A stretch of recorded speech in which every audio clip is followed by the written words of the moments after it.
Hi friends, welcome to my channel. ಎಲ್ಲರೂ ಹೇಗಿದ್ದೀರಾ? ಚೆನ್ನಾಗಿದ್ದೀರಾ ಅಂತ ಭಾವಿಸ್ತೀನಿ. ಇನ್ನು ನಾನು ಕೂಡ ಚೆನ್ನಾಗಿದ್ದೀನಿ. ಇನ್ನು ನಾವು ಊರಲ್ಲೇ ಇದ್ದೀವಿ. ಇನ್ನು ಇವತ್ತು ಬಂದು ಸೋಮವಾರ ಫ್ರೆಂಡ್ಸ್. ಇನ್ನು ಸೋಮವಾರದ ವ್ಲಾಗ್ ನಿಮ್ಮ ಹತ್ರ ಶೇರ್ ಮಾಡ್ಕೊಳ್ತಾ ಇದ್ದೀನಿ. ಹಾಗೆ ಯಾರಾದರೂ ಹೊಸ್ದಾಗಿ ನನ್ನ ಚಾನಲ್ ನೋಡಿದ್ರೆ ಪ್ಲೀಸ್ ಸಬ್ಸ್ಕ್ರೈಬ್ ಮಾಡ್ಕೊಂಡು ಚಾನಲ್ ನೋಡಿ, ಹಾಗೆ ಸಪೋರ್ಟ್ ಮಾಡಿ. ಇತ್ತೀಚೆಗಂತೂ ವ್ಯೂಸ್ ಸಿಕ್ಕಾಪಟ್ಟೆ ಕಡಿಮೆ ಆಗಿಬಿಟ್ಟಿದೆ. ನಿಜ ಹೇಳ್ಬೇಕಂದ್ರೆ ವಿಡಿಯೋಸ್ ಮಾಡೋದಕ್ಕೆ ಇಂಟ್ರೆಸ್ಟ್ ಬರ್ತಾ ಇಲ್ಲ, ಅಷ್ಟು ಬೇಜಾರಾಗ್ತಾ ಇದೆ. ಅದೇನು ಪ್ರಾಬ್ಲಮ್ ಅಂತ ಗೊತ್ತಿಲ್ಲ. ವಿಡಿಯೋ ಅಪ್ಲೋಡ್ ಮಾಡಿ 1 ಅವರ್ ಬಿಟ್ಟು ನೋಡಿದ್ರೆ ಬರೀ ಎಷ್ಟು 10-20 ವ್ಯೂಸ್ ಬರ್ತಾ ಇದೆ. ತುಂಬ ಬೇಜಾರಾಗ್ತಾ ಇದೆ. ಏನಪ್ಪ ಈ ಥರ ಅಂತ ಹೇಳಿಬಿಟ್ಟು, ಯಾಕೋ ಚಾನಲ್ಲೇ ಸರಿಯಾಗಿ ಗ್ರೋತೇ ಆಗ್ತಾ ಇಲ್ಲ. ನನ್ನಿಂದ ಏನಾದರೂ ಪ್ರಾಬ್ಲಮ್ ಆಗಿದೆಯಾ ಏನು, ಎಲ್ರಿಗೂ ಇದೇ ಪ್ರಾಬ್ಲಮ್ ಅಂತಲೇ ಅರ್ಥ ಆಗ್ತಿಲ್ಲ. ಅಷ್ಟು ಬೇಜಾರಾಗ್ತಾ ಇದೆ. ಇಷ್ಟೊಂದು ಎಫರ್ಟ್ ಹಾಕಿ ನಾನು ವಿಡಿಯೋ ಮಾಡೋದಕ್ಕೂ ಕೂಡ ಪ್ರಯೋಜನ ಇಲ್ಲ ಅಂತ ಅನಿಸ್ಬಿಡುತ್ತೆ ಒಂದೊಂದ್ಸತಿ. ಅಷ್ಟು ಬೇಜಾರಾಗ್ತಾ ಇದೆ. ಇತ್ತೀಚೆಗೆ ಲೈಕ್ಸು ಬರ್ತಾ ಇಲ್ಲ, ಕಾಮೆಂಟ್ಸು ಬರ್ತಾ ಇಲ್ಲ, ಇನ್ನು ವ್ಯೂಸ್ ಅಂತೂ ಬರ್ತಾನೆ ಇಲ್ಲ. ಅದೇ ಸಖತ್ತು ಬೇಜಾರು. ಇನ್ನು ಏನು ಮಾಡೋದಕ್ಕಾಗೋದಿಲ್ಲ, ನೋಡೋಣ ಇನ್ನು ಒಂದು ಸ್ವಲ್ಪ ದಿನ ಅಂತ ಹೇಳಿಬಿಟ್ಟು ಇನ್ನು ಮಾಡ್ತಾಯಿದ್ದೀನಿ. ನಿಜವಾಗ್ಲೂ ಇಂಟ್ರೆಸ್ಟೇ ಇಲ್ಲ. ಇಂಟ್ರೆಸ್ಟ್ ಅನ್ನೋದಕ್ಕಿಂತ ಮನಸ್ಸೇ ಇಲ್ಲ ಫ್ರೆಂಡ್ಸ್. ನಿಜವಾಗ್ಲೂ ಬೇಜಾರಾಗ್ತಾ ಇದೆ. ಏನಪ್ಪ ಈ ಥರ ಸಡನ್ನಾಗಿ ಯಾಕೆ ಈ ಥರ ಆಗ್ತಾಯಿದೆ, ಏನು ಪ್ರಾಬ್ಲಮ್ಮು ಅಂತ ಹೇಳಿಬಿಟ್ಟು. ಅಟ್ಲೀಸ್ಟು ನೀವು ಸ್ವಲ್ಪ ಜನ ವೀಡಿಯೋಸ್ ನೋಡ್ತಾ ಇರ್ತೀರಲ್ವ, ಏನಾದರೂ ಪ್ರಾಬ್ಲಮ್ ಇದ್ದರೆ ಅದನ್ನು ಕಮೆಂಟ್ ಮಾಡಿ ತಿಳಿಸಿದ್ರೆ ನನಗೂ ಕೂಡ ಅರ್ಥ ಆಗುತ್ತೆ ಏನಕ್ಕೆ ಈ ಥರ ಆಗ್ತಾಯಿದೆ ಅಂತ ಹೇಳ್ಬಿಟ್ಟು. ಇನ್ನು ಟೈಮಿಂಗ್ಸ್ ಅಂತೂ ನನಗೆ ಗೊತ್ತಾಗ್ತಾ ಇಲ್ಲ. ನಾನು ಡೈಲಿ ಕೂಡ 12 ಗಂಟೆಗೆ ಅಪ್ಲೋಡ್ ಮಾಡ್ತಾಯಿದ್ದೆ ವಿಡಿಯೋ ಬಂದು. ಇನ್ನು ನಿನ್ನೆ ಮಾತ್ರ 10 ಗಂಟೆ 8 ನಿಮಿಷಕ್ಕೋ ಏನೋ ಅಪ್ಲೋಡ್ ಮಾಡಿದೆ. ನೋಡೋಣ ಬೆಳಗ್ಗೆ ಟೈಮ್ ಆದರೂ ಅಪ್ಲೋಡ್ ಮಾಡೋಣ ಅಂತ ಹೇಳಿ ಮಾಡಿದ್ರು ಕೂಡ ಅಷ್ಟೇ 1 ಅವರ್ ಬಿಟ್ಟು ನೋಡಿದ್ರೆ ಬರೀ 10 ವ್ಯೂಸ್ ಬಂದಿದೆ. ನಿಜ ತುಂಬ ಬೇಜಾರಾಗ್ತಾ ಇದೆ. ಈ ಥರ ಆಗಿಬಿಟ್ರೆ ಹೆಂಗಪ್ಪ ಅಂತ ಅನಿಸ್ಬಿಡ್ತು. ಇನ್ನು ಬೆಳಗ್ಗೆನೇ ಎದ್ಬಿಟ್ಟು ಇನ್ನು ನನ್ನ ಮಗ ಮತ್ತು ನಮ್ಮ ಮನೆಯವರು ಶೆಡ್ ಹತ್ರ ಹೋಗಿದ್ರು. ಇನ್ನು ಎದ್ದ ತಕ್ಷಣವೇ ಫಸ್ಟ್ ಅಲ್ಲಿಗೆ ಹೋಗ್ತಾರೆ ನಮ್ಮ ಮನೆಯವರು. ನೈಟೆಲ್ಲ ಸ್ವಲ್ಪ ಸೆಂಟ್ರಲ್ಲಿ ಎದ್ಬಿಟ್ಟು ಹೋಗ್ತಾ ಇರ್ತಾರೆ, ಬರ್ತಾ ಇರ್ತಾರೆ. ಇನ್ನು ಅಲ್ಲಿ ಸ್ವಲ್ಪ ಹಸು ಇದ್ದಾವೆ, 2 ಹಸು ಇದ್ದಾವೆ, ಮತ್ತು ನಾಯಿಗಳು ಕೂಡ ಇದ್ದಾವೆ. ಅದಕ್ಕೋಸ್ಕರ ಅವು ಫುಲ್ಲು ಸೇಫ್ಟಿಯಾಗಿರಬೇಕಲ್ಲ, ಇನ್ನು ನೋಡ್ಕೊಂಡು ಬರ್ತಾ ಇರ್ತಾರೆ. ಇನ್ನು ಬೆಳಗ್ಗೆ ಎದ್ದ ತಕ್ಷಣವೇ ಹೋಗ್ಬಿಟ್ಟು ಅವನ್ನ ನೋಡಿಬಿಟ್ಟು ಇನ್ನು ಸ್ವಲ್ಪ ಕೆಲಸ ಇರುತ್ತೆ, ಕೆಲಸ ಎಲ್ಲ ಮುಗಿಸ್ಕೊಂಬಿಟ್ಟು ಇನ್ನು ಏನಾದರೂ ಮೋಟ್ರು ಎತ್ತೋದು ಇಲ್ಲ ಏನಾದರೂ ಕರೆಂಟಿನ ವಿಷಯಗಳು ಇರುತ್ತಲ್ಲ ಸ್ವಲ್ಪ, ಅಲ್ಲೆಲ್ಲ ಡ್ರಿಪ್ಪೆಲ್ಲ ಎಳೆದಿರ್ತಾರೆ, ಸರಿಯಾಗಿ ನೀರು ಹೋಗುತ್ತೋ ಇಲ್ವೋ ಅಂತ ನೋಡ್ಕೊಂಬರ್ತಾ ಇರ್ತಾರೆ. ಒಂದು ರೌಂಡ್ ಫುಲ್ಲು ಸುತ್ತಾಕೊಂಬರ್ತಾರೆ. ಇನ್ನು ಅಷ್ಟರೊಳಗೆ ಅವ್ರು ಹೋಗಿ ಬರೋ ಅಷ್ಟರೊಳಗೆ ಇನ್ನು ನಾನು ಈ ಕೆಲಸಗಳೆಲ್ಲ ಮುಗಿಸ್ಕೊತೀನಿ. ಇನ್ನು ಎದ್ದ ತಕ್ಷಣವೇ ತಲೆ ಬಾಚ್ಕೊಂಡು ನೀಟಾಗಿ ಕಟ್ಕೊಂಡ್ಬಿಟ್ಟು ಆಮೇಲೆ ನೆಕ್ಸ್ಟ್ ಕೆಲಸ ಮಾಡ್ತೀನಿ. ಇನ್ನು ಯಾವಾಗಲೂ ಅಷ್ಟೇ, ನಾನು ಮನೇಲಿದ್ದರೂ ಅಷ್ಟೇ, ಎಲ್ಲಿದ್ದರೂ ಅಷ್ಟೇ, ಫಸ್ಟು ಎದ್ದ ತಕ್ಷಣ ತಲೆ ಬಾಚ್ಕೊಂಬಿಟ್ಟು ಕೂದಲು ನೀಟಾಗಿ ಕಟ್ಕೊಂಬಿಟ್ಟು ಆಮೇಲೆ ಕೆಲಸ ಸ್ಟಾರ್ಟ್ ಮಾಡ್ತೀನಿ. ಇನ್ನು ಇದು ಬಂದುಬಿಟ್ಟು ಜೋಲಿ ಕಟ್ತೀವಿ. ನಮ್ಮ ಕಲ್ಯಾಣನಿಗೆ ಜೋಲಿಯಲ್ಲಿ ಮಲಗ್ತಾನೆ ಅವನು. ಇನ್ನು ಸೀರೆ ಈ ಕಡೆ ಒಂದು ಗೂಡಿದೆ ಮತ್ತು ಆ ಕಡೆ ಒಂದು ಗೂಡಿದೆ, ಅದು ಕರೆಕ್ಟಾಗಿ ಆಗುತ್ತೆ ಜೋಲಿ. ಇನ್ನು ಸೀರೆಗೆ ಕಡಿಮೆ ಬೀಳುತ್ತಾ ಇತ್ತು, ಅದಕ್ಕೊಂದು ಸ್ವಲ್ಪ ಹಗ್ಗದ ಥರ ಕಟ್ಬಿಟ್ಟು ಜಾಯಿಂಟ್ ಮಾಡಿ ಇನ್ನು ರಗ್ ಹಾಕಿ ಜೋಲಿ ಹಾಕ್ಬಿಟ್ರೆ ಚೆನ್ನಾಗಿ ಮಲ್ಕೊಳ್ತಾನೆ. ಇನ್ನು ಅವ್ನು ಮಲಗೋ ಹತ್ರನೇ ಫ್ಯಾನ್ ಇದೆ, ಗಾಳಿ ಕೂಡ ಚೆನ್ನಾಗಿ ಬರ್ತಾ ಇರುತ್ತೆ, ಚೆನ್ನಾಗಿ ನಿದ್ದೆ ಮಾಡ್ತಾನೆ. ಈಗ ಗೊತ್ತಿಲ್ಲ ಇವತ್ತು ಯಾಕೋ ನೈಟ್ ಸರಿಯಾಗಿ ನಿದ್ದೆ ಮಾಡಲಿಲ್ಲ. ಆಗಲೇ ಸುಮಾರಾಗಿ ನೆಗಡಿ ಸ್ಟಾರ್ಟ್ ಆಗಿದೆ ಮತ್ತು ಜ್ವರ ಕೂಡ ಬಂದಿತ್ತು ನೈಟು. ಸೆಂಟ್ರಲ್ಲಿ ಒಂದು 2 ಸತಿ 3 ಸತಿ ಏನು ಎದ್ದು ಸ್ವಲ್ಪ ಕಿರಿಕಿರಿ ಮಾಡ್ದೆ. ಅದೊಂದು ಸ್ವಲ್ಪ ಭಯ, ಏನಪ್ಪ ಈ ಥರ ಇರೋಣ ಸ್ವಲ್ಪ ದಿನ ಅಂತ ಬಂದರೆ ಸಡನ್ನಾಗಿ ಒಂದು 4-5 ಒಂದು 2-3 ದಿನ ಚೆನ್ನಾಗಿರ್ತಾನೆ, ಆಮೇಲೆ ನೆಕ್ಸ್ಟು ಹುಷಾರು ತಪ್ಪಿಡ್ತಾನೆ. ಇದರಿಂದನೇ ಒಂದು ಅರ್ಧ ಬೇಜಾರಾಗ್ತಾಯಿದೆ ನನಗಂತೂ, ಏನಕ್ಕೆ ಈ ಥರ ಅಂತ ಹೇಳಿಬಿಟ್ಟು. ಇನ್ನು ಮತ್ತೆ ಸಡನ್ನಾಗಿ ಊರಿಗೆ ಹೋಗ್ಬೇಕಾಗುತ್ತೆ. ಇನ್ನು ಒಂದು ಹತ್ರನೇ ತೋರಿಸ್ತಾ ಇರ್ತೀವಿ ಹಾಸ್ಪಿಟಲ್ಗೆ, ಅಲ್ಲೇ ಮೆಡಿಷನ್ ಕೊಟ್ಟಿಸಿದ್ರೆ ಮಾತ್ರ ಬೇಗ ವಾಸಿ ಆಗುತ್ತೆ. ಇನ್ನು ಅದು ಬಿಟ್ಟು ಬೇರೆ ಕಡೆ ತೋರಿಸಿದ್ರಂತೂ ಮೆಡಿಷನ್ನೇ ಇಡಿಸೋದಿಲ್ಲ ಅವನಿಗೆ. ಸುಮಾರು ಸಲ ನಾವು ಪರೀಕ್ಷೆ ಮಾಡಿದ್ದೀವಿ, ಅದಕ್ಕೋಸ್ಕರ ಇನ್ನು ಊರಿಗೆ ಹೋಗಲೇಬೇಕು ಅನ್ನೋ ಪರಿಸ್ಥಿತಿ ಬಂದುಬಿಡುತ್ತೆ.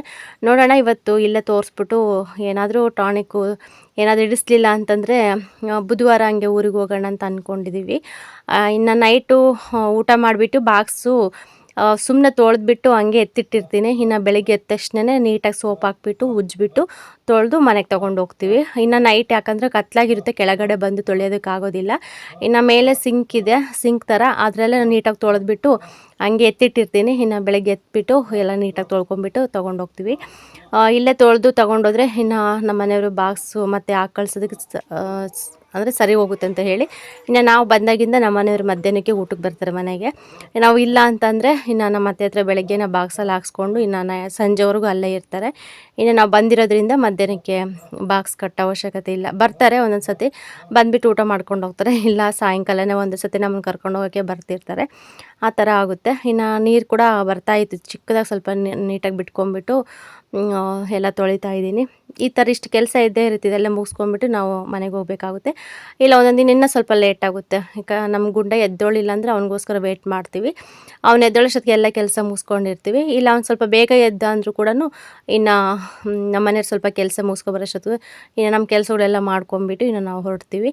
ಇಲ್ಲಿ ನೋಡ್ತಾ ಇರ್ಬೋದು, ನಾನು ಬಾಕ್ಸ್ ತೊಳೆಯೋಕ್ಕಿಲ್ಲ, ಪಾಪ ಬಂದು ವೆಯ್ಟ್ ಮಾಡ್ತಾ ಇರ್ತವೆ ಕೋಳಿಗಳೆಲ್ಲ, ಏನಾದರೂ ಹಾಕ್ತಾರೆ ಏನಂತ ಹೇಳ್ಬಿಟ್ಟು. ಒಂದೊಂದು ದಿನ ಸ್ವಲ್ಪ ಅನ್ನ ಆಗಲಿ ಮುದ್ದೆ ಆಗಲಿ ಮಿಕ್ಕುತ್ತೆ.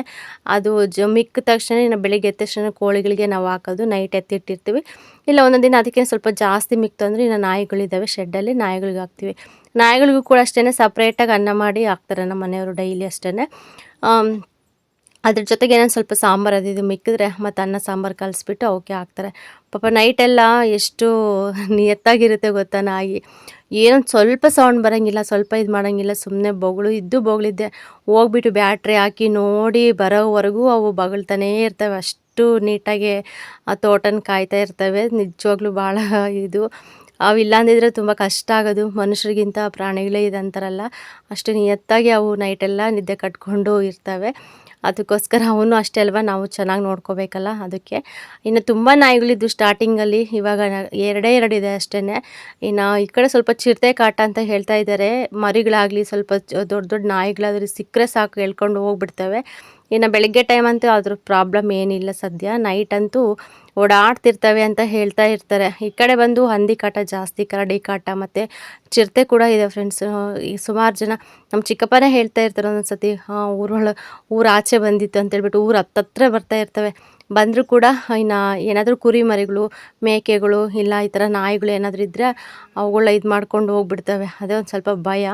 ಅಷ್ಟು ಇದು ಅಂದರೆ ಎಲ್ಲ ಸ್ವಲ್ಪ ಫಾರೆಸ್ಟ್ ಥರ ಇದೆ ಅಲ್ವಾ, ಇದ್ದೇ ಇರ್ತವೆ. ಆದರೂ ಕೂಡ ಅಭ್ಯಾಸ ಇರೋರಿಗಂತೂ ಆರಾಮಾಗಿರ್ತಾರೆ. ಇನ್ನು ಅಭ್ಯಾಸ ಇಲ್ಲಾಂದರೆ ಸ್ವಲ್ಪ ಭಯನೇ. ಇನ್ನು ನಾವೆಲ್ಲ ತೊಳ್ಕೊಬರೋಷ್ಟೊತ್ತಿಗೆ ಬಕೆಟಿಗೆ ನೀರು ಬಿಟ್ಟೋಗಿದ್ದೆ, ಬೇಗ ಮೈ ಸ್ನಾನ ಮಾಡಿಕೊಂಡು ಹಂಗೆ ಹೋಗೋಣ ಅಂತ ಹೇಳಿ. ಇನ್ನು ಸ್ನಾನ ಗೀನ ಮಾಡಿಕೊಂಡು ಇನ್ನು ರೆಡಿಯಾಗಿ ಇನ್ನು ಹೋಗ್ತಾಯಿದ್ದೀವಿ. ಇನ್ನು ನಮ್ಮ ಮನೆಯವರು ನಮ್ಮ ಕಲ್ಯಾಣ ಹೊರಗಡೆ ಅಂದರೆ ಕೆಳಗಡೆ ಇದ್ದರು. ಇದು ಬಂದು ಮೇಲೆ ಇದೆ ಮನೆ. ಇದು ಸ್ವಲ್ಪ ಚಿಕ್ಕದಾಗಿ ಕಟ್ಸಿದ್ದಾರೆ, ಸಿಂಗಲ್ ರೂಮ್ ಥರ. ಇನ್ನು ಕೆಳಗಡೆ ಬಂದು ದೊಡ್ಡದಾಗಿದೆ ಮನೆ. 2 ಬೆಡ್ರೂಮು, ಒಂದು ದೊಡ್ಡದು ಹಾಲು, ಒಂದು ದೇವ್ರ ಮನೆ ಮತ್ತು ಒಂದು ಕಿಚನ್ನು ಎಲ್ಲ ಇದೆ. ಫಸ್ಟಿಗೆ ಓನರ್ ಅಂಕಲ್ ಅವರು ಇದ್ದರು ಇಲ್ಲಿ. ಇನ್ನು ಅವರು ಇದಾದಮೇಲೆ ಮತ್ತು ಅವರೆಲ್ಲ ಊರಿಗೆ ಹೋಗಿ ಸೇರಿಕೊಂಡ್ರು. ಸದ್ಯ ಇವಾಗ ಯಾರೂ ಇಲ್ಲ. ಇದೆಲ್ಲ ಹ್ಯಾಂಡ್ ಓವರೆಲ್ಲ ಇನ್ನು ನಮ್ಮ ಮನೆಯವರು ನೋಡ್ಕೋಬೇಕಾಗ್ತಾಯಿದೆ ಒಬ್ಬರೇ. ಎಲ್ಲ ಕೂಡ ಜವಾಬ್ದಾರಿ ಒಪ್ಪಿಸ್ಬಿಟ್ಟು ಅವರು ಹೋಗಿದ್ದಾರೆ ಊರ ಕಡೆಗೆ. ಇನ್ನು ನಾವು ಬಂದರೆ ಮಾತ್ರ ಇಲ್ಲಿ ನಾವು ಇರ್ತೀವಿ ಅಷ್ಟೇ. ಇನ್ನು ನಾವಿಲ್ಲ ಅಂತಂದರೆ ಇನ್ನು ಯಾರೂ ಕೂಡ ಇರೋದಿಲ್ಲ. ಇನ್ನು ನಮ್ಮ ಮನೆಯವರೊಬ್ಬರೇ ಇರ್ತಾರೆ. ಇನ್ನು ಇಷ್ಟು ಕೆಲಸ ಮುಗಿಸ್ಕೊಂಡು ಇನ್ನು ಹೋಗ್ತಾಯಿದ್ದೀವಿ. ನೋಡ್ಬೋದು ಎಷ್ಟು ಡಲ್ಲಾಗಿದೆ ಫೇಸ್ ಅಂತ ಹೇಳಿ. ಇವತ್ತು ಯಾಕೋ ಸ್ವಲ್ಪ ಚಳಿ ಅನ್ನಿಸ್ತಾ ಇತ್ತು. ಬೆಳಗ್ಗೆ ಎದ್ದ ತಕ್ಷಣ ಸ್ವಲ್ಪ ಗಾಳಿ ಕೂಡ ಬೀಸ್ತಾ ಇತ್ತು. ಸ್ವಲ್ಪ ನೆಗಡಿ ಬೇರೆ ಆಗಿದೆ ಅಲ್ವಾ, ಇನ್ನು ಜಾಸ್ತಿ ತಲೆನೋವಿನ ಬಂದುಬಿಡುತ್ತೆ ಅಂತ ಹೇಳಿಬಿಟ್ಟು ಅವನಿಗೆ ಟೋಪಿ ಎಲ್ಲ ಇಟ್ಕೊಂಡು ಇನ್ನು ಶೆಡ್ ಹತ್ರ ಬಂದ್ವಿ. ಇದಂತೂ ಬಂದ ತಕ್ಷಣವೇ ಕಾರು ಎಷ್ಟು ಚೆನ್ನಾಗಿ ಬರುತ್ತೆ ಗೊತ್ತಾ, ಓಡಿ ಬರ್ತಾ ಇರುತ್ತೆ. ಫಸ್ಟ್ಗೆ ದೂರ ಇದ್ದರೆ ನೋಡ್ತಾ ಇರುತ್ತೆ, ಮಿಣುಕಿ ನೋಡಿಬಿಟ್ಟು ಆಮೇಲೆ ಹತ್ರಕ್ಕೆ ಬರುತ್ತೆ. ಏನಾದರೂ ಕೊಡ್ತಾರೆ ಏನೋ ಅಂತ ಹೇಳಿ ಅನಿಸುತ್ತೆ. ನೋಡೋಣ ಬಾಳೆಹಣ್ಣಿನ ತೊಗೊಂಬರೋಣ, ಚಿಕ್ಕದು ತಿನ್ನುತ್ತೇನೋ ಅಂತ ಅಂದ್ಕೊಂಡಿದ್ದೀನಿ. ಸಿಕ್ಕರೆ ತೊಗೊಂಬರೋಣ ಅಂತ ಹೇಳಿ. ಯಾವಾಗನ ಬರಲಿ ಅಷ್ಟೇ, ಬಂದು ನಿಂತ್ಕೊಂಡ್ರೆ ಸಾಕು, ಒಂದು ಸ್ವಲ್ಪ ಹೊತ್ತು ನೋಡಿಬಿಟ್ಟು ಆಮೇಲೆ ಹತ್ರ ಬರ್ತಾ ಇರುತ್ತೆ. ಎಷ್ಟು ಕ್ಯೂಟಾಗಿದೆ ಅಲ್ವಾ. ಇದೊಂದೇ ನೀರದ ಕಾರು. ಇನ್ನು ಯಾವಾಗಲೂ ಇಂಥ ಬೆಳಗ್ಗೆ ಟೈಮಲ್ಲಿ ಬಿಟ್ಬಿಡ್ತಾರೆ, ಹಾಲು ಕುಡ್ಕೊಳ್ಳೋ ಆರಾಮಾಗಿರಲಿ ಅಮ್ಮನ ಜೊತೆ ಅಂತ ಹೇಳಿ. ಇನ್ನು ಸುಮಾರಾಗಿ ಮಧ್ಯಾಹ್ನ ಹಂಗೆ ಕಟ್ಟಾಕ್ಬಿಡ್ತಾರೆ. ಇನ್ನು ಅವ್ರ ಅಮ್ಮನ್ನ ಸ್ವಲ್ಪ ಮೇದಕ್ಕೆಲ್ಲ ಬಿಟ್ಬಿಟ್ಟು ಆಮೇಲೆ ಸಾಯಂಕಾಲ ತೊಗೊಂಬಂದು ಕಟ್ಟಾಕಿ ಆಮೇಲೆ ಇದನ್ನು ಹಾಲು ಕುಡಿಯೋಕ್ಕೆ ಬಿಟ್ಬಿಡ್ತಾರೆ. ಇನ್ನು ಹಾಲು ಅಷ್ಟೇ ಚೆನ್ನಾಗಾಗುತ್ತೆ, ಅದಕ್ಕೆ ಎಷ್ಟು ಬೇಕಷ್ಟು ಹಾಲು ಕುಡಿತಾರೆ. ಇನ್ನು ನಾವಂತೂ ಏನು ತೊಗೊಂಡೇ ಹೋಗೋದಿಲ್ಲ. ಇನ್ನು ನಮ್ಮ ಮನೆಯವರು ಅಷ್ಟೇ, ಏನು ಮನೆಗೂ ಅಷ್ಟೇ ಏನು ತೊಗೊಂಡು ಬರೋದಿಲ್ಲ, ಏನಿಲ್ಲ, ಎಲ್ಲ ಕರುಗೆ ಬಿಟ್ಬಿಡ್ತಾರೆ. ಅದಕ್ಕೋಸ್ಕರ ಇನ್ನು ಅದಷ್ಟು ಚೆನ್ನಾಗಿದೆ. ಇನ್ನು ಮನೆಗೆ ಬಂದ್ವಿ. ಮನೆಗೆ ಬಂದ ತಕ್ಷಣ ಇನ್ನು ಅತ್ತೆ ಅವಾಗ ತಾನೇ ಹಾಲು ಕಾಯೋಕ್ಕಿಟ್ಟಿದ್ರು. ಸ್ವಲ್ಪ ಹಾಕ್ಸ್ಕೊಂಡಿದ್ರು, ಕಲ್ಯಾಣ ಕುಡಿತಾನೇನಂತ ಹೇಳಿಬಿಟ್ಟು. ಅವ್ನಿಗೆ ಹಾಲು ಸ್ಮೆಲ್ ಅಂದ್ರೇ ಆಗೋಲ್ಲ ಒಂದೊಂದು ಸತಿ ಆ ಥರ. ಇನ್ನು ನಾನು ಇರ್ತೀನಲ್ವ, ನಮಗೆ ಯಾವಾಗಲೂ ಕಾಫಿ ಟೀ ಬೇಕಂತ ಹೇಳಿ ಇನ್ನು ಒಂದು ಸ್ವಲ್ಪ ಹಾಕ್ಸ್ಕೊಂಡು ಇಟ್ಕೊಂಡಿದ್ದೆ. ಇನ್ನು ಸಾಂಬಾರು ಕೂಡ ಇತ್ತು ಫ್ರೆಂಡ್ಸು. ಇನ್ನು ನೈಟು ಚಿಕನ್ ಸಾಂಬಾರು ಮಾಡಿದ್ದು ಅಲ್ವಾ. ಇನ್ನು ನಮ್ಮ ಮಾವ ಚಿಕನ್ ತಿನ್ನಲ್ಲ, ನಮ್ಮ ಅತ್ತೆ ಅಂತೂ ಹಲ್ಲವು ಅಂತ ಅವರು ಒಂದು ಸ್ವಲ್ಪ ತಿಂತಾರೆ ಅಷ್ಟೇ. ಇನ್ನು ತಿಂದರೆ ನಾನು ನಮ್ಮ ಮನೆಯವರು ಇಬ್ಬರೇ ತಿನ್ನಬೇಕಾಗುತ್ತೆ. ಇನ್ನು ಸೋಮವಾರ ನಮ್ಮ ಅತ್ತೆ ಬರೋಷ್ಟೊತ್ತಿಗೆ ಎದ್ಬಿಟ್ಟು ಇನ್ನು ಸ್ನಾನ ಗೀನ ಮಾಡಿಕೊಂಡು ಇನ್ನು ಪೂಜೆ ಕೂಡ ಮಾಡಿದ್ರಿ ಸಿಂಪಲ್ಲಾಗೆ. ನಾವು ಚಿಕನ್ ಆಗಲಿ ಮಟನ್ ಆಗಲಿ ತಿಂದರೆ ಈ ಮನೆಯೊಳಗೆ ಬರೋದಿಲ್ಲ, ಇನ್ನು ಚಪ್ಪರದ ಕೆಳಗೆ ಇರ್ತೀವಿ. ಇನ್ನು ಅತ್ತೆ ಸ್ನಾನ ಮಾಡಿದ್ರಲ್ವ, ಇನ್ನು ಸ್ನಾನ ಮಾಡಿಕೊಂಡು ದೀಪ ಹಚ್ಚಿದ್ರು. ಇನ್ನು ನಾನು ಕೂಡ ಅಲ್ಲಿಂದನೇ ಸ್ನಾನ ಮಾಡ್ಕೊಬಂದಿದ್ನಲ್ವ, ಅದಕ್ಕೆ ಒಳಗಡೆ ಬಂದು ಒಂದು ಸ್ವಲ್ಪ ವೀಡಿಯೋ ಮಾಡ್ಕೊತಾ ಇದ್ದೀನಿ. ಇಲ್ಲಾಂದರೆ ಬರ್ತಾ ಇರಲಿಲ್ಲ ನಾನು. ಸೋಮವಾರ ಬೇರೆ ಅಲ್ವಾ ಆ ಥರ ಅದಕ್ಕೋಸ್ಕರ. ಇನ್ನು ನಮ್ಮ ಅತ್ತೆ ಎದ್ಬಿಟ್ಟು ಸ್ವಲ್ಪ ಎಲ್ಲ ಕ್ಲೀನ್ ಮಾಡಿಕೊಂಡು ಇನ್ನು ಪೂಜೆ ಮಾಡಿದ್ರು. ಇದು ತುಂಬ ಹಳೆ ಮನೆ ಫ್ರೆಂಡ್ಸ್, ಇದು ನಮ್ಮದು ಸುಮಾರು 100 ವರ್ಷ ಆಗಲೇ ಮೇಲೆ ದಾಟ್ಬಿಟ್ಟಿದೆ, 110 ವರ್ಷ ಆಗಿದೆ ಅನಿಸುತ್ತೆ ಆಗಲೇ. ಅದಕ್ಕೋಸ್ಕರ ಆ ಥರ ಇದೆ, ಎಲ್ಲ ಸ್ವಲ್ಪ ಬಿದ್ದೋಗಿರೋ ಥರ ಇದೆ. ಆದರೂ ಕೂಡ ಇರೋದ್ರಲ್ಲೇ ಸ್ವಲ್ಪ ನೀಟಾಗಿ ಇಟ್ಕೊಂಡಿದ್ದೀವಿ. ಇನ್ನು ನಾನು ಬರೋಷ್ಟೊತ್ತಿಗೆ ಅತ್ತೆ ಸ್ನಾನಕ್ಕೆಲ್ಲ ಹೋಗಿದ್ರಲ್ವ, ಇನ್ನು ಮುದ್ದೆ ಮಾಡಿರಲಿಲ್ಲ, ಅನ್ನ ಒಂದು ಮಾಡಿಟ್ಟಿದ್ರು. ಇನ್ನು ಬಂದುಬಿಟ್ಟು ಮುದ್ದೆ ಮಾಡಿ ಎಲ್ರಿಗೂ ಕೂಡ ಊಟಕ್ಕಿಟ್ಟು ಇನ್ನು ನಾನು ಕೂಡ ಸ್ವಲ್ಪ ತಿಂದ್ಕೊಂಡು ಇವಾಗ ಪಿಲಾಲಿ ಅಂತ ಇದೆ ನಮ್ಮೂರ ಪಕ್ಕನೇ, ಅಲ್ಲಿ ಡಾಕ್ಟರ್ ಇರ್ತಾರಂತೆ, ಅಲ್ಲಿಗೆ ಬರೋಣ, ಹೋಗ್ಬಿಟ್ಟು ಟಾನಿಕ್ ಆದರೂ ಇಸ್ಕೊಂಬರೋಣ ಅಂತ ಹೇಳಿಬಿಟ್ಟು ಇನ್ನು ನಾನು ನಮ್ಮ ಮನೆಯವರು ಗುಂಡ ಹೋಗ್ತಾ ಇದ್ದೀವಿ. ತೋರಿಸೋಣ, ಫಸ್ಟು ಎಲ್ಲ ಹಾಕೋಣ ಸೆಟ್ ಆಗುತ್ತಿಲ್ಲ ನೋಡ್ಕೊಂಬಿಟ್ಟು ಆಮೇಲೆ ಹೋಗೋಣ ಊರಿಗೆ ಅಂತ ಅಂದ್ಕೊಂಡಿದ್ದೀನಿ. ಅದಕ್ಕೆ ಇವಾಗ ಹೋಗ್ತಾ ಇದ್ದೀವಿ. ಇನ್ನು ಹೋಗಿ ವಾಪಸ್ಸು ತೋರಿಸ್ಕೊಂಡು ಬಂದ್ವಿ. ಇಂಜೆಕ್ಷನ್ ಏನು ಮಾಡಿಸ್ಲಿಲ್ಲ, ಸ್ವಲ್ಪ ಜಾಸ್ತಿ ಇದ್ದಿದ್ರೆ ಇಂಜೆಕ್ಷನ್ ಮಾಡಿಸ್ಬೋದಾಗಿತ್ತು. ಇನ್ನು ಇವಾಗ ಸ್ಟಾರ್ಟ್ ಆಗಿದೆಯಲ್ವಾ, ಬೇಡ ಬೇಡ ಅಂತ ಹೇಳಿಬಿಟ್ಟು ಇನ್ನು ಸಿರಪ್ ತೊಗೊಂಡು ಸ್ವಲ್ಪ ಟ್ಯಾಬ್ಲೆಟ್ಸ್ ಕೊಟ್ಟರು. ಒಂದು 3 ಥರದ ಟ್ಯಾಬ್ಲೆಟ್ಸ್ ಕೊಟ್ಟರು, ಸ್ವಲ್ಪ ಅರ್ಧ ಹಾಕ್ಬೇಕು ಅಂತ ಹೇಳ್ಬಿಟ್ಟು. ಒಂದೊಂದು ಮಾತ್ರೆ ಓವರ್ ಡೋಸ್ ಇರುತ್ತೆ, ತುಂಬ ಹುಷಾರಾಗಿ ಹಾಕಬೇಕು ಮಕ್ಕಳಿಗೆ ಮಾತ್ರ. ಜಾಸ್ತಿ ಏನಾದರೂ ಇದಾಗ್ಬಿಟ್ರಂತೂ ತುಂಬ ಕಷ್ಟ, ಅವರಿಗೆ ತಡ್ಕೊಳ್ಳೋದಕ್ಕಾಗೋದಿಲ್ಲ. ಅದಕ್ಕೆ ನೋಡ್ಕೊಂಬಿಟ್ಟು ಅವ್ರು ಅರ್ಧ ಹೇಳಿದರೆ ಅಟ್ಲೀಸ್ಟ್ ಅರ್ಧದಲ್ಲಿ ನಾವು ಒಂದು ಸ್ವಲ್ಪ ಅರ್ಧ ತೊಗೊಂಬಿಟ್ಟು ಹಾಕಿದ್ರೇ ಬೆಸ್ಟು. ಇಲ್ಲಾಂದರೆ ತುಂಬ ಇದಾಗ್ಬಿಡುತ್ತೆ. ನಾನು ಎಷ್ಟೋ ಸರಿ ಅಬ್ಸರ್ವ್ ಮಾಡಿದ್ದೀನಿ ನಮ್ಮ ಕಲ್ಯಾಣನಿಗೆ. ಅದಕ್ಕೋಸ್ಕರ ಇನ್ನು ನಿಂತ್ಕೊಂಡಿದ್ದೇನೆ, ನನಗೆ ಬೇಡ ಹಾಕ್ಬೇಡ ಅಂತ ಹೇಳಿ. ಇನ್ನು ಹಾಕ್ಬೇಡ ಅಂತಂದರೆ ಇನ್ನು ಎಲ್ಲಿ ವಾಸಿ ಆಗುತ್ತೆ ಹೇಳಿ. ಫುಲ್ಲು ಡಲ್ಲಾಗಿಬಿಟ್ಟಿದೆ, ನನ್ನ ನೆಗಡಿ ಅಂತೂ ಜಾಸ್ತಿ ಆಗಿಬಿಟ್ಟಿದೆ. ಇನ್ನು ಟಾನಿಕ್ ಅವನಿಗೆ ಸ್ವಲ್ಪ ಟ್ಯಾಬ್ಲೆಟ್ಸ್ ಕೊಟ್ಟಿದ್ದರು, ಟ್ಯಾಬ್ಲೆಟ್ಸ್ ಹಾಕಿ ಇವಾಗ ಹೋದ ತಕ್ಷಣ ಅಂತ ಹೇಳಿಬಿಟ್ಟು ಇನ್ನು ಫಸ್ಟು ಟ್ಯಾಬ್ಲೆಟ್ಸ್ ಎಲ್ಲ ಹಾಕ್ಬಿಟ್ಟು ಇನ್ನು ಮಲಗಿಸ್ಬಿಟ್ಟು ಅವನ್ನ ಮತ್ತೆ ನಾನು ಕೆಲಸ ಸ್ಟಾರ್ಟ್ ಮಾಡ್ಕೊತಾ ಇದ್ದೀನಿ. ಇನ್ನು ಎದ್ದರೆ ಕೈ ಬಿಡೋದಿಲ್ಲ, ಗೊತ್ತಿಲ್ಲ ಹಠ ಮಾಡ್ತಾನೇನಂತ ಹೇಳಿಬಿಟ್ಟು ಇನ್ನು ಸಾಯಂಕಾಲಕ್ಕೆ ಚಪಾತಿ ಮಾಡೋಣ ಅಂತ ಅಂದ್ಕೊಂಡಿದ್ದೆ. ಅವ್ನು ಮಲ್ಕೊಂಡು ಒಂದು ಸ್ವಲ್ಪ ತಾದ್ಮೇಲೆ ಟೈಮ್ ಬಂದು 1-2 ಗಂಟೆ ಆಗಿತ್ತು. ಇನ್ನು 2 ಗಂಟೆಗೆ ಸ್ಟಾರ್ಟ್ ಮಾಡಿದ್ರು ಕೂಡ ನಿಧಾನಕ್ಕೆ ಮಾಡಿಕೊಂಡ್ರು ಕೂಡ ಟೈಮ್ ಆಗುತ್ತೆ ಅಂತ ಹೇಳಿ ಇನ್ನು ಹಿಟ್ಟೆಲ್ಲ ಕಲಿಸ್ತಾ ಇದ್ದೀನಿ. ನಮ್ಮತ್ತೆ ನೆನ್ನೆನೇ ಹಿಟ್ಟು ತಂದಿಟ್ಟಿದ್ರು, ನೆನ್ನೆನೇ ಮಾಡಬೇಕಿತ್ತು, ಮಾಡೋಕ್ಕಾಗಲಿಲ್ಲ. ಇನ್ನು ಮುದ್ದೆಯನ್ನು ಮಾಡಿದ್ವಿ, ಅದಕ್ಕೆ ಇವತ್ತು ಬೇಗ ಚಪಾತಿ ಮಾಡಿಬಿಡೋಣ ಅಂತ ಹೇಳಿಬಿಟ್ಟು ಇನ್ನು ಹಿಟ್ಟೆಲ್ಲ ಕಲಿಸ್ತಾ ಇದ್ದೀನಿ. ಇನ್ನು ಅರ್ಧ kg ಗೋಧಿ ಹಿಟ್ಟು, ಅರ್ಧ kg ಮೈದಾ ಹಿಟ್ಟು ತಂದಿದ್ರು. ಏನು ಗೊತ್ತಾ, ಮೈದಾ ಹಿಟ್ಟು ಮತ್ತು ಗೋಧಿ ಹಿಟ್ಟು ಮಿಕ್ಸ್ ಮಾಡಿ ಚಪಾತಿ ನಾನು ಜಾಸ್ತಿ ಮಾಡಿಲ್ಲ ಯಾವಾಗಲೂ ಕೂಡ. ಇದೇ ಫಸ್ಟ್ ಟೈಮ್ ಅಂತಲೇ ಅನಿಸುತ್ತೆ ಮಾಡೋದು. ಯಾವಾಗಾದರೂ ಅಪ್ರೂವ್ ಅಷ್ಟೇ ಈ ಥರ ಚಪಾತಿ ಹೆಂಗಿರುತ್ತಪ್ಪ ಅಂತ ಕೂಡ ಅನ್ನಿಸ್ತಾ ಇತ್ತು ನನಗೆ. ಇವಾಗ ಮೈದಾ ಹಿಟ್ಟು ನೋಡಿದ್ರೆ ಜಾಸ್ತಿ ಜಿಗಿ ಇರುತ್ತೆ, ಗೋಧಿ ಹಿಟ್ಟು ಅಷ್ಟೊಂದೇನು ಇರೋದಿಲ್ಲ. ಅಂದರೆ ಒಂದೊಂದು ಬ್ರ್ಯಾಂಡು ಚೆನ್ನಾಗಿರುತ್ತೆ ಗೋಧಿ ಹಿಟ್ಟು, ಒಂದೊಂದು ಬ್ರ್ಯಾಂಡ್ ಅಷ್ಟೊಂದೇನು ಚೆನ್ನಾಗಿರಲ್ಲ, ಕಡಿಮೆನೇ ಇರುತ್ತೆ. ಈ ಚಪಾತಿ ಹಿಟ್ಟು ಜಿಗಿ ಬರೋದಿಲ್ಲ. ಅದಕ್ಕೋಸ್ಕರ ಇವಾಗ ಮೈದಾ ಹಿಟ್ಟು ಮತ್ತು ಗೋಧಿ ಹಿಟ್ಟು ಮಿಕ್ಸ್ ಮಾಡಿ ಮಾಡ್ತಾಯಿದ್ದೀನಿ. ಚೆನ್ನಾಗಿ ಬೇಯಿಸ್ಬೇಕು ಮತ್ತು ಹಿಟ್ಟು ಕೂಡ ಚೆನ್ನಾಗಿ ನೆನ್ಕೋಬೇಕು. ಯಾಕಂದರೆ 2 ಹಿಟ್ಟು ಮಿಕ್ಸ್ ಮಾಡಿ ಕಲಸಿಟ್ಟಿರ್ತೀವಲ್ವ, ಸ್ವಲ್ಪ ಚೆನ್ನಾಗಿ ನೆನ್ಕೊಂಡ್ರೆ ಮಾತ್ರ ಏನು ಹೊಟ್ಟೆ ಏನು ಕೆಡೋದಿಲ್ಲ. ಇಲ್ಲಾಂದರೆ ಮೈದಾ ಹಿಟ್ಟು ಗೋಧಿ ಹಿಟ್ಟು ಒಂಥರ ಅನಿಸುತ್ತಲ್ಲ, ಹೆಂಗೋ ಏನಂತ ಹೇಳ್ಬಿಟ್ಟು ಇನ್ನು ಮಾಡು ಅಂತ ಹೇಳಿದ್ದಾರೆ, ಅದಕ್ಕೆ ಮಾಡಲೇಬೇಕಲ್ಲ. ಅದಕ್ಕೋಸ್ಕರ ಇನ್ನು ಎಲ್ಲ ಕಲಿಸ್ತಾ ಇದ್ದೀನಿ, ಜಡೆ ಹಿಡಿದ್ಬಿಟ್ಟು ಎಲ್ಲನೂ. ಇನ್ನು ಈ ಮನೇಲಂತೂ ಅಪರೂಪನೇ ಅಂತಲೇ ಹೇಳ್ಬೋದು, ಚಪಾತಿ ಆಗಲಿ ದೋಸೆ ಆಗಲಿ ಏನಾದರೂ ಆಗಲಿ. ಇನ್ನು ಪವಿತ್ರ ಇದ್ದರೆ ಹುಡುಗರಿಗೆ ಕಂಪಲ್ಸರಿ ಮಾಡಿಕೊಡ್ತಾ ಇರ್ತಾಳೆ ಯಾವಾಗಾದರೂ ಒಂದೊಂದು ಟೈಮು. ಇನ್ನು ಯಾರೂ ಇಲ್ಲ ಮಕ್ಕಳು ಅಂತಂದರೆ ಇನ್ನು ನಮ್ಮ ಅತ್ತೆ ಕೈಲೇ ಮಾಡ್ಕೊಳ್ಳೋದಕ್ಕಾಗೋದಿಲ್ಲ. ಈ ಥರ ಸ್ವಲ್ಪ ಚಪಾತಿ ಒಸಿಯೋದೆಲ್ಲ ಅವ್ರಿಗೆ ಸ್ವಲ್ಪ ಕೈ ನೋವಿದೆ, ಅದಕ್ಕೋಸ್ಕರ ಜಾಸ್ತಿ ಕೆಲಸ ಮಾಡೋದಕ್ಕಾಗೋದಿಲ್ಲ. ಅವ್ರಿಗೆ ಆಪ್ರೇಷನ್ ಆಗಿತ್ತು ಮುಂಚೆ, ಅದಕ್ಕೆ ಜಾಸ್ತಿ ಏನೂ ಮಾಡೋಕ್ಕೋಗೋದಿಲ್ಲ. ಇನ್ನು ಇವಾಗ ಯಾರಾದರೂ ಇದ್ದರೆ ಮಾತ್ರ ಮನೇಲಿ ತಂದು ಕೊಡ್ತಾರೆ ಮಾಡಿ ಅಂತ ಹೇಳಿ. ಇನ್ನು ಅವರು ಒಬ್ಬರೇ ಇದ್ರಂತೂ ಏನು ಕೂಡ ಮಾಡ್ಕೊಳ್ಳೋದಕ್ಕಾಗೋದಿಲ್ಲ. ಇನ್ನು ಅದಕ್ಕೆ ಇವತ್ತು ನಾನು ಕೂಡ ಇದ್ನಲ್ವ, ಇನ್ನು ಅದಕ್ಕೋಸ್ಕರ ಇನ್ನು ನಮ್ಮ ಮಾವನು ಕೂಡ ಚಪಾತಿ ಅಂದರೆ ತುಂಬ ಇಷ್ಟ. ಇನ್ನು ಮಾಡಿಕೊಡೋದಿಲ್ಲಲ್ಲ, ಸುಮ್ಮನೆ ಇರ್ತಾರೆ ಅಷ್ಟೇ, ಮಾಡಿಕೊಟ್ರೆ ಊಟ ಮಾಡ್ತಿರ್ತಾರೆ. ಇನ್ನು ನಮ್ಮ ಅತ್ತೆ ಕೈಲಿ ಆಗೋದಿಲ್ಲ ಅಂತೇಳ್ಬಿಟ್ಟು ಇನ್ನು ಅವರು ಕೂಡ ಏನು ಫೋರ್ಸ್ ಮಾಡೋದಕ್ಕೆ ಹೋಗೋದಿಲ್ಲ. ಇನ್ನು ಯಾವಾಗಾದರೂ ಒಂದು ಸತಿ ತಿನ್ನಲೇಬೇಕಂತಂದರೆ ಹೆಂಗೆ ಸ್ವಲ್ಪನೇ ಮಾಡಮ್ಮ ಅಂತ ಹೇಳ್ತಾ ಇರ್ತಾರೆ, ಅವಾಗ ಮಾಡಿಸ್ಕೊಂಡು ತಿಂತಾರೆ ಅವರು. ಇನ್ನು ಬಂದುಬಿಟ್ಟು ಹಿಟ್ಟೆಲ್ಲ ನೀಟಾಗಿ ಕಲಿಸ್ಕೊತಾ ಇದ್ದೀನಿ. ನೋಡ್ತಾ ಇರ್ಬೋದು, ಮೈದಾ ಹಿಟ್ಟು ಮತ್ತು ಗೋಧಿ ಹಿಟ್ಟು ಒಂದು ಸ್ವಲ್ಪ ಕಲಸೋದು ಕೂಡ ಕಷ್ಟ ಆಗ್ತಾಯಿದೆ, ಸ್ವಲ್ಪ ಜಿಗ್ಗಿ ಒಂಥರ ಹಿಟ್ಟೆ ಒಂಥರ ಅನಿಸ್ತಾ ಇತ್ತು ನನಗೆ. ಇನ್ನು ಫೈನಲಿ ಹಿಟ್ಟೆಲ್ಲ ಕಲಸಿಟ್ಬಿಟ್ಟು ಇನ್ನು ಟೀಗೆ ಇಟ್ಟಿದ್ದೀನಿ. ಒಂದು ಸ್ವಲ್ಪ ಟೀ ಮಾಡ್ಕೊಳ್ಳೋಣ, ನಾನು ನಮ್ಮ ಮಾವ ಇಬ್ಬರೇ ಇದ್ದಿದ್ದಲ್ವ, ಅದಕ್ಕೆ ಚಿಕ್ಕ ಪಾತ್ರೆಯಲ್ಲಿ ಇಟ್ಟಿದ್ದೀನಿ, ಒಂದು ಸ್ವಲ್ಪ ಮಾಡ್ಕೊಂಡು ಕುಡಿಯೋಣ ಅಂತ ಹೇಳಿ. ಆಮೇಲೆ ಇನ್ನು ಟೀ ಎಲ್ಲ ಕುಡಿದಾದ್ಮೇಲೆ ಇನ್ನು ಇವಾಗ ಹಿಟ್ಟೆಲ್ಲ ಚೆನ್ನಾಗಿ ನೆನ್ಕೊಂಡಿತ್ತು, ತುಂಬ ಹೊತ್ತು ನೆನೆಸಿಟ್ಟಿದೆ ಚೆನ್ನಾಗಿ ನೆನ್ಕೊಳ್ಳಿ ಅಂತ ಹೇಳಿ. ಇವಾಗ ಇದನ್ನು ಇನ್ನೊಂದು ಸತಿ ಚೆನ್ನಾಗಿ ನಾದ್ಕೋಬೇಕು ನೀಟಾಗಿ. ನಾವು ಕಲಿಸ್ಬೇಕಾದ್ರೆ ಹೆಂಗೋ ನಡೆಯುತ್ತೆ, ಆಮೇಲೆ ತೊಗೊಂಡು ಚಪಾತಿ ಒಸಿತೀವಿ ಅನ್ನುವಾಗ ಇನ್ನೊಂದು ಸತಿ ಸ್ವಲ್ಪ ಅರ್ಧ ಅರ್ಧ ತೊಗೊಂಡ್ಬಿಟ್ಟು ಚೆನ್ನಾಗಿ ನಾದ್ಕೋಬೇಕು. ನಾದ್ಕೊಂಡು ಚಪಾತಿ ಒಸಿದ್ರೆ ತುಂಬ ಚೆನ್ನಾಗಿ ಬರುತ್ತೆ, ಸಾಫ್ಟಾಗಿ ಕೂಡ ಇರುತ್ತೆ ಚಪಾತಿ. ಇನ್ನು ಇದು ಬಂದು ಮಂದನೇ ಬರಲಿಲ್ಲ ನನಗೆ. ಸ್ವಲ್ಪ ಚಪಾತಿ ಅಂದರೆ ಅಗಲ ಉಜ್ಜಿದ್ರೆ ಮಾತ್ರ ಇಷ್ಟ ಆಗುತ್ತೆ ನನಗೆ. ಚಿಕ್ಕ ಚಿಕ್ಕ ಚಪಾತಿ ಮಾಡಬೇಕಂದ್ರೆ ಒಂಥರ ಬೇಜಾರಾಗುತ್ತೆ. ಸ್ವಲ್ಪ ದೊಡ್ಡ ಸೈಜ್ ಆದರೂ ಕೂಡ ದೊಡ್ಡ ಸೈಜ್ ಉಂಡೆ ತೊಗೊಂಡ್ಬಿಟ್ಟು ಅಗ್ಲವಾಗಿ ಉಜ್ಜಿಬಿಟ್ಟು ಆ ತವ ಎಷ್ಟಿರುತ್ತೋ ಅಷ್ಟಿದ್ರೂ ನನಗೆ ಒಳ್ಳೆಯದೇ. ಅಷ್ಟು ಚೆನ್ನಾಗೇ ಚಪಾತಿ ಮಾಡಬೇಕು ಅಂತ ಅನ್ನಿಸ್ತಾ ಇರುತ್ತೆ. ಅಲ್ಲೆಲ್ಲ ನಾನಿದ್ದಾಗ ಅಲ್ಲಿ ಇಷ್ಟು ದಿನ ಅಷ್ಟೇ ನನಗೆ ಹಂಗೆ ಇಷ್ಟ ಬರುತ್ತೋ ಹಂಗೆ ಮಾಡ್ತಾ ಇರ್ತೀನಿ. ಬಟ್ ಇಲ್ಲಿ ಹಂಗೆ ನಡೆಯಲ್ಲಲ್ಲ, ಅದಕ್ಕೋಸ್ಕರ ಇನ್ನು ಒಂದು ಮೀಡಿಯಮ್ ಸೈಜ್ ತೊಗೊಂಬಿಟ್ಟು ಇವಾಗ ಒಸಿತಾ ಇದ್ದೀನಿ. ಚೆನ್ನಾಗಿ ಹಿಟ್ಟೆಲ್ಲ ನಾದ್ಕೊಂಬಿಟ್ಟು ಸ್ವಲ್ಪ ಚಪಾತಿ ಒಸಿತಾ ಇದ್ದೀನಿ. ಯಾಕೆಂದರೆ ಇದು ಮಿಕ್ಸ್ ಹಿಟ್ಟಲ್ವಾ, ಸ್ವಲ್ಪ ಅಂಟ್ಕೊಳ್ತಾ ಇತ್ತು. ಎಷ್ಟು ಸ್ವಲ್ಪ ಹಿಟ್ಟೆಲ್ಲ ಸ್ವಲ್ಪ ಜಾಸ್ತಿ ಹಾಕ್ಕೊಂಡೆ ಉಜ್ತಾ ಇದ್ದೀನಿ, ಇಲ್ಲಾಂದರೆ ಒಂಥರ ಕಿತ್ಕೊಂಡು ಹೋಗೋ ಥರ ಎಲ್ಲ ಅನ್ನಿಸ್ತಾ ಇರುತ್ತೆ. ಇನ್ನು ನಾನು ಬಂದುಬಿಟ್ಟು ಒಂದು ಪ್ಲೇಟಲ್ಲಿ ಫಸ್ಟ್ ಎಲ್ಲ ಚಪಾತಿ ಎಲ್ಲ ಒಸ್ಬಿಟ್ಟು ಹಾಕಿದ್ದೆ. ಮತ್ತು ಇವಾಗ ಸ್ವಲ್ಪ ತಟ್ಟೆ ಮೇಲೆ ಹಾಕ್ತಾಯಿದ್ದೀನಿ.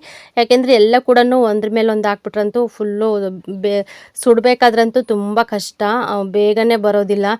ಬಿಡ್ಸ್ಕೊಳಕ್ಕೆ ಹೋದ್ರಂತೂ ಎಲ್ಲ ಕಿತ್ಕೊಂಡು ಹೋಗ್ಬಿಡುತ್ತೆ. ಇದು ಹಿಟ್ಟು ಬೇರೆ ಮಿಕ್ಸ್ ಇದೆ ಅಲ್ವಾ, ಅದಕ್ಕೋಸ್ಕರ ನನಗೆ ಸ್ವಲ್ಪ ಭಯ ಅನ್ನಿಸ್ತು. ಆದರೂ ಕೂಡ ಹಂಗೆ ಆಯಿತು. ಇನ್ನು ಸುಡಬೇಕಾದ್ರಂತೂ ಸ್ವಲ್ಪ ಕಷ್ಟನೇ ಆಯಿತು. ಅವೆಲ್ಲ ಸ್ವಲ್ಪ ಬಿಡಿಸ್ಕೊಂಡು ಕೆಳಗಿರೋವೆಲ್ಲ ಫುಲ್ ಅಂಟ್ಕೊಂಡ್ಬಿಟ್ಟಿದ್ವು. ಇನ್ನು ಎರಡೆರಡು ಹಾಕ್ಬಿಟ್ಟು ಹಂಗೆ ಸ್ವಲ್ಪ ಹೀಟಾದಮೇಲೆ ಹಂಗೆ ಬಿಡಿಸ್ಕೊಂಡು ಚಪಾತಿ ಬೇಯಿಸಿದೆ ಫೈನಲಿ. ಹಂಗಾಯ್ತು ಇವತ್ತು. ಅದಕ್ಕೆ ಸ್ವಲ್ಪ ನೋಡೋಣ ಅಂತ ಹೇಳಿ ಸ್ವಲ್ಪ ಮೀಡಿಯಮ್ ಸೈಜ್ ಚಪಾತಿ ಒಸಿತಾ ಇದ್ದೀನಿ. ಒಸಿಬಿಟ್ಟು ಬೇಯಿಸೋಣ ಅಂತೇಳಿ. ಇನ್ನು ನಾವು ಚಪಾತಿ ಆಗಲಿ ಮತ್ತು ಈ ಥರ ಚಿಕನ್ ಸಾಂಬಾರು ಏನಾದರೂ ಸ್ವಲ್ಪ ಜಾಸ್ತಿ ಅಡುಗೆ ಆದರೆ ನಾವು ಒಲೆಯಲ್ಲೇ ಮಾಡೋದು. ಇನ್ನು ಅದಕ್ಕೋಸ್ಕರ ನಮ್ಮ ಮಾವನು ಕೂಡ ಹೇಳಿದೆ ಒಲೆ ಹೊಚ್ಚಿಕ್ರಿ ಮಾವ ಅಂತ ಹೇಳಿ. ಅವರು ಕೂಡ ಒಲೆಯೆಲ್ಲ ರೆಡಿ ಮಾಡಿದ್ರಾಗ್ಲೇ. ಇನ್ನು ಸ್ವಲ್ಪ ಹಿಟ್ಟಿತ್ತಲ್ವ, ಬೇಗ ಒಸಿಬಿಟ್ಟು ಆಮೇಲೆ ಸುಡೋಣ ಅಂತ ಹೇಳಿ ಇದು ಮಾಡಿದೆ. ನಾವು ಫೈನಲ್ ಚಪಾತಿ ಎಲ್ಲ ಉಜ್ಜವಾದವು. ಆಮೇಲೆ ಇವಾಗ ಬೇಯಿಸ್ತಾ ಇದ್ದೀನಿ. ನೋಡ್ಬೋದು ತವ ತುಂಬ ದೊಡ್ಡ ತವ, ಆದರೂ ಕೂಡ ಪರವಾಗಿಲ್ಲ, ಒಂದು ಮೀಡಿಯಮ್ಮಾಗಿ ಸೈಜಾಗೆ ಚಪಾತಿ ಎಲ್ಲ ಇದು ಮಾಡ್ಕೊಂಡಿದ್ದೀನಿ. ಬಿಸಿಲು ಅಂದರೆ ಸಿಕ್ಕಾಪಟ್ಟೆ ಬಿಸಿಲು. ಸದ್ಯ ಇಲ್ಲಿ ಮರ ಇದೆ ನಮ್ಮ ಇದರಲ್ಲಿ, ದೊಡ್ಡದಿದೆ ಮರ, ಸ್ವಲ್ಪ ನೆರಳು ಚೆನ್ನಾಗಿತ್ತು. ಇನ್ನು ಗಾಳಿ ಅಂತೂ ಸಿಕ್ಕಾಪಟ್ಟೆ ಗಾಳಿ, ಅದು ಬೆಂಕಿ ಎಲ್ಲ ಹಂಗೆ ರಿವರ್ಸೇ ಬರ್ತಾಯಿತ್ತು, ನನ್ನ ಕಡೆಗೆ ಬರ್ತಾಯಿತ್ತು. ಒಂಥರ ಫುಲ್ಲು ಹೊಗೆ ಅಂದರೆ ಸಖತ್ತು ಹೊಗೆ. ಮತ್ತು ಇದು ತುಂಬ ಇದಾಗ್ತಾಯಿತ್ತು, ಒಂಥರ ಮುಖ ಎಲ್ಲ ಉರಿಯೋದು, ಕಾಲಿಗೆಲ್ಲ ಇದಾಗೋದು, ಆ ಥರ ಎಲ್ಲ ಅನ್ನಿಸ್ತಾ ಇತ್ತು. ಇನ್ನು ಅಭ್ಯಾಸ ಇಲ್ಲ ಅಲ್ವಾ ಈ ಥರ ಜಾಸ್ತಿ ಒಲೆ ಮೇಲೆ ಮಾಡೋದು, ಅದಕ್ಕೋಸ್ಕರ ಸ್ವಲ್ಪ ಹಂಗೆ ಎಲ್ಲ ಅಡ್ಜಸ್ಟ್ ಮಾಡ್ಕೊಂಡು ಮಾಡಬೇಕು, ಏನೂ ಮಾಡೋಕ್ಕಾಗಲ್ಲ. ಇನ್ನು ಇಷ್ಟೊಂದು ಚಪಾತಿ ಬೇಯಿಸೋದಕ್ಕೂ ಇನ್ನು ಗ್ಯಾಸ್ ಕೂಡ ಜಾಸ್ತಿ ಖಾಲಿ ಆಗುತ್ತೆ ಅಂತ ಹೇಳಿಬಿಟ್ಟು ಇನ್ನು ಇದ್ರ ಮೇಲೇ ಅಂದರೆ ಒಲೆಯಲ್ಲೇ ಬೇಯಿಸಿದೆ. ಓಕೆ ಫ್ರೆಂಡ್ಸ್, ಈ ವ್ಲಾಗ್ ನಿಮಗೆ ಸ್ವಲ್ಪನಾದ್ರೂ ಇಷ್ಟ ಆದರೆ ಲೈಕ್ ಮಾಡಿ, ಕಮೆಂಟ್ ಮಾಡಿ, ಶೇರ್ ಮಾಡಿ. ಹಾಗೆ ಯಾರಾದರೂ ಹೊಸ್ದಾಗಿ ಚಾನಲ್ ನೋಡಿದ್ರೆ ಪ್ಲೀಸ್ ಸಬ್ಸ್ಕ್ರೈಬ್ ಮಾಡ್ಕೊಂಡು ಚಾನಲ್ ನೋಡಿ, ಹಾಗೆ ಸಪೋರ್ಟ್ ಮಾಡಿ. ನಿಮ್ಮ ಸಪೋರ್ಟ್ ಅಂತೂ ತುಂಬ ಮುಖ್ಯ ನನಗೆ. ದಯವಿಟ್ಟು ಕಮೆಂಟ್ ಮಾಡಿ, ಏನು ಪ್ರಾಬ್ಲಮ್ ಅಂತ ಇದಾದರೆ ನಾನು ಬೇಕಾದರೆ ಅದನ್ನು ತಿದ್ಕೊಳ್ತೀನಿ. ಕಮೆಂಟ್ ಮಾಡೋದಿಲ್ಲ, ಲೈಕು ಕೊಡೋದಿಲ್ಲ. ನೀವು ಒಂದು ಲೈಕ್ ಕೊಡೋದಕ್ಕೆ ನನಗೆ ತುಂಬ ಖುಷಿಯಾಗುತ್ತೆ, ಕಮೆಂಟ್ ಮಾಡಿದ್ರು ಇನ್ನೂ ಖುಷಿಯಾಗುತ್ತೆ. ಬಟ್ ಎರಡೂ ಮಾಡ್ತಾ ಇಲ್ಲ ಅಂತಂದರೆ ಸ್ವಲ್ಪ ಬೇಜಾರಾಗುತ್ತೆ. ದಯವಿಟ್ಟು ಸ್ವಲ್ಪ ಚಾನಲ್ನ ಎನ್ಕರೇಜ್ ಮಾಡಿ ಅಂತ ಕೇಳ್ಕೊಳ್ತೀನಿ ಫ್ರೆಂಡ್ಸ್.